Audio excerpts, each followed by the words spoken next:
Hey, what's going on, guys? It's Sam or xJawz, and today I'm bringing you guys a Modern Warfare 3 rushing Moab gameplay. And in this gameplay, I use the PP90 SMG with the class that I believe to be hands down the best rushing class to get a Moab with. I'll talk a little bit more about that in a minute here, but not only was the class helping me out, but something else, my secret little helper, my secret trick to doing really, really well in this gameplay, I guess you could say, was also the fact that we were playing against a couple of Christmas noobs on the other team, a couple of people who didn't have their Xboxes or PS3s or Modern Warfare 3 discs right away when the game came out, are now getting those games, are now getting their consoles and their Modern Warfare 3 discs and other discs of different sorts, and are getting all these games and getting annihilated. And a couple of those players made it into this game and definitely made things easier on me. And I think you guys gotta admit, sometimes that's a little bit fun to play against some players who don't know the maps and don't have the guns unlocked and stuff like that, because then you can just run train on them, you can wreck house, you can clean house, whatever, get some good kill streaks, and just have a grand old time, if I may say so. But anyway, other than that, just a really solid rushing gameplay, which I guess I'll talk a little bit more about in a little bit here. But first, let's go over the class that I was using in this gameplay. So first things first, the attachments that I had on here, I had the silencer and rapid fire on it. And honestly, the attachments are what make the difference here. If you take the PP90 by itself and you take the P90 by itself, I would choose the P90 over it most of the time, especially because I'm a really big ground war player. But as soon as you throw on the silencer and rapid fire on the PP90, and as soon as you start talking about playing some kill confirmed, which is the best game mode to play if you're going for a Moab in Modern Warfare 3, then all of a sudden the PP90 becomes the more attractive, better SMG to use. So I definitely recommend you go with this one. Next thing that I want to talk about, or I should touch on, is the perks. That's the important part. You should use concussions. I was using Semtex here. You should probably use Semtex. The 2 attachments is necessary. Weapon proficiency if you want to have silencer and rapid fire on there. But really the important part of the class, other than the attachments, is the perks. So the first perk that I have on is Sleight of Hand. Sleight of Hand is a pretty standard, good first perk. I would use something like Scavenger instead, but Scavenger you don't need right away. I have that as one of my specialist perks that I get. So Sleight of Hand's just, a good one to use.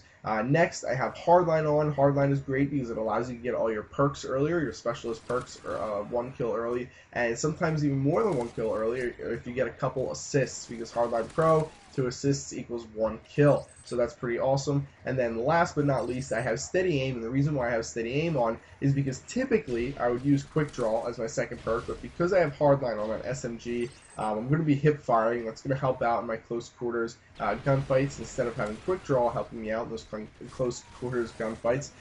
So having Steady Aim to pull up your guns faster after sprinting and have more accurate hip fire obviously helps for all that good stuff. And then for my specialist perks, the first one I have is Quick Draw. Like I just said, usually I would have Quick Draw as my first, or as my second perk, my first choice for my second perk.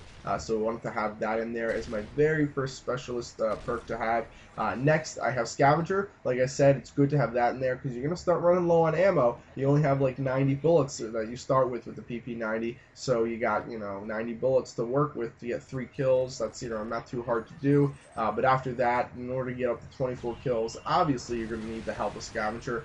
And then my last one is really not unimportant, I'll say, but you can sort of choose whatever for your 7th or your 5 kill perk to unlock, the 6th perk. So for me, I have Extreme Conditioning on here, but Dead Silence works well, Blast Shield is good, anything really is going to be good for that last one. It's not super important. It's those other 5 that I find pretty important, or other 4, the Hardline, the Steady Aim, and then the Quick Draw and Scavenger that are really good to have. So, for this gameplay, really, I just kind of ran around the map like a wild man almost all the time. I was able to catch people off guard a lot and use Steady Aim to my advantage, all the perks really to my advantage. But being able to turn around corners and just spray people down made things really easy, because rapid fire on this gun just lets you kill people so damn quickly. You just want to be careful that you don't get caught in situations where you're shooting at people from a long range. That's what I would stress most if you're going to use this class to go for a Moab, is constantly put yourself in scenarios where you and the enemy are going to be close to each other. Never look down long lines of sight. I almost made that mistake right there. Those people were kind of far away from me. Luckily, just close enough that I didn't have too much trouble killing them, and finally picking up the 24th and 25th kills of this game, getting the Moab. And this was something weird I just wanted to say real quick. Yeah, I know you guys will have the answer to this question. Why didn't my Moab kill all the enemy team here? See, I just got 24 kills, and then I get 1 kill with the Moab. You see that in the bottom left-hand corner? There's 6 guys on the enemy team, but only 1 kill with the Moab. I mean, what, were they all in limbo? Were they all, killed and watching their kill cams while it happened? I don't know. If you see what happened, if you know what happened, if you know what I don't, leave a comment and let me know, just because I was kind of clueless right there. But anyway, that's the end of this gameplay right here. Final score was 26-0, a flawless rushing Moab gameplay, helped by this great rushing class, and also helped by the fact that there was 2 or 3 Christmas noobs on the enemy team. So yeah, I hope you guys enjoyed the video, and I will see you later. Bye.